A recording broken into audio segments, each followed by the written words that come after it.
நான் வேலைக்கு போகணுமா போக கூடாதாங்கிறது ஒரு ஆணும் தீர்மானம் பண்ணணும், ஒரு பெண்ணும் தீர்மானம் பண்ணணும். யாரோ ஒருத்தர் போகணும், இன்னொருத்தர் பாத்துக்கணும்னா அந்த யார் அந்த ஒருத்தர் அப்படிங்கறத அவங்க 2 பேரும் சேர்ந்து தீர்மானிக்க.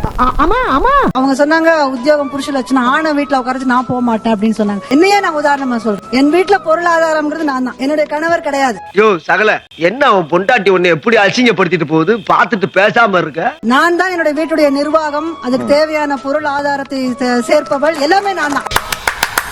என்னுடைய கணவர் வேலைக்கு என்ன, எங்க 2 பேர்ல யாரோ ஒருத்தர் தான் செய்ய முடியும். நான் அந்த வேலையை ஏத்துக்கிட்டேன். எனக்கு அதனால ஒன்றும் இல்ல. நான் ஆணும் பெண்ணும் சமம் நினைக்கிறவன். உங்கள மாதிரி மனுஷன்லாம் இருக்கனாலதான் கொஞ்சமாச்சும் மழை பெய்யுது. அவரால சம்பாதிக்க முடியல, நான் சம்பாதிக்கிறேன். நான் குடும்பத்தை காப்பாத்துறேன். நான் என் கணவரையும் சேர்த்து பாத்துக்கிறேன்.